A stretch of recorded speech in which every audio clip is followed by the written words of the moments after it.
بسم اللہ الرحمن الرحیم۔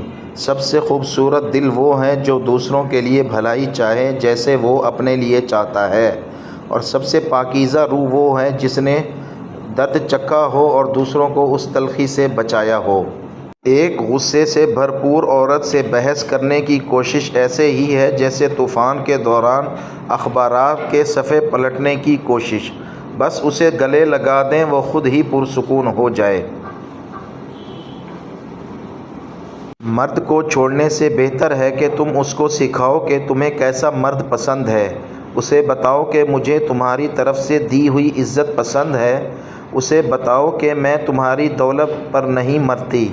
اسے بتاؤ کہ وہ غصے میں بھی لفظوں کا خیال رکھے۔ اگر اس کے باوجود بھی وہ مرد خود کو نہیں بدلتا تو تم پر فرض ہے کہ تم اپنا راستہ بدل لو۔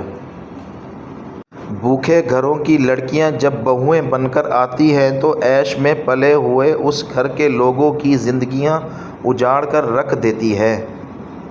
شوہر کی اہمیت کو لفظوں میں بیان نہیں کر سکتی، بس اتنا کہہ سکتی ہوں کہ وہ میری چھت ہے، میری زمین ہے، رونے کے لیے کندھا ہے، ہنسنے کی وجہ ہے، میرے ہمراز ہے، میرا واحد اور مخلص سہارا ہے، میرے وارث ہے اور میرے دوست ہے، میری پہلی اور آخری محبت ہے۔ مختصر یہ ہے کہ وہ میرے جینے کی وجہ ہے۔ مرد کا دل جب عورت سے بھر جاتا ہے وہ تین کام کرتا ہے۔ اپنا لہجہ بدل لیتا ہے، عورت کے کردار پر انگلی اٹھانے لگتا ہے اور ہر وقت مصروف رہنے کے بہانے کرتا ہے۔ رشتوں پر مان اکثر وقت پڑنے پر فقط ایک گمان ثابت ہوتا ہے۔ مرد سچی محبت صرف دو عورتوں سے ہی کرتا ہے، اپنی ماں سے اور اپنی بیٹی سے۔ یہ دونوں ہی مرد کی زندگی میں بہت خاص مقام رکھتی ہیں۔ سنت نبوی صلی اللہ علیہ وآلہ وسلم کے طریقے پر سونے والا کبھی ہارٹ اٹیک کا شکار نہیں ہوتا۔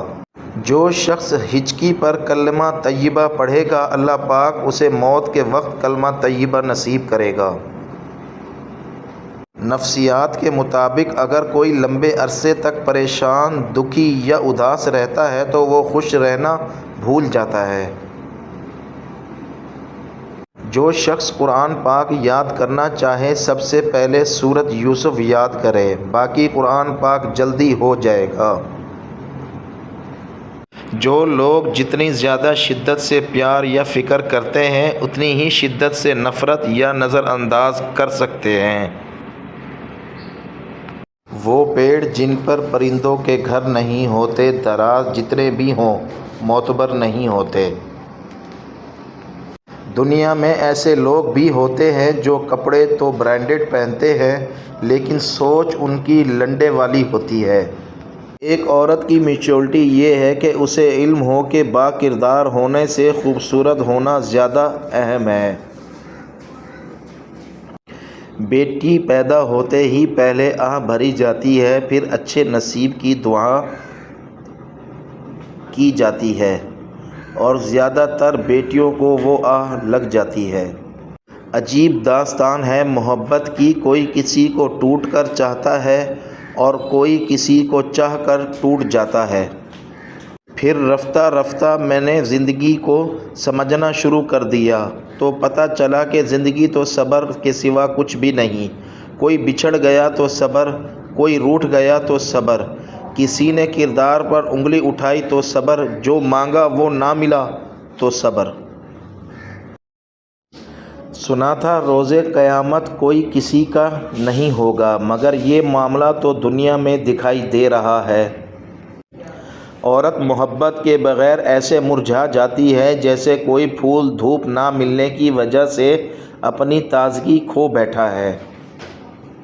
مرد کے کپڑوں میں عورت کی صفائی دکھائی دیتی ہے، عورت کے لباس میں مرد کی مردانگی ظاہر ہوتی ہے، لڑکیوں کے لباس میں ماں باپ کے اخلاق نظر آتے ہیں۔ محبت کے بازار میں خوبصورتی کی ضرورت نہیں، دل جس پہ آ جائے وہ سب سے خوبصورت لگتا ہے۔ اور جانتے ہو محبت کیا ہے؟ اس کو اپنے دعاؤں میں یاد رکھنا۔ دنیا کا سب سے خطرناک نشہ انسان کا ہوتا ہے، اس کی آواز کا، اس کے دیدار کا، اس کی کال کا، یہاں تک کہ ایک میسج ہی آ جائے تو سکون مل جاتا ہے، اور یہ وہ نشہ ہے جس کا جیتے جی کوئی علاج نہیں۔ جب مرد کسی خاتون کی محبت میں گرفتار ہو کر اسے پانے میں ناکام ہو جاتا ہے تو پھر وہ عورت سے نفرت کرنے لگتا ہے۔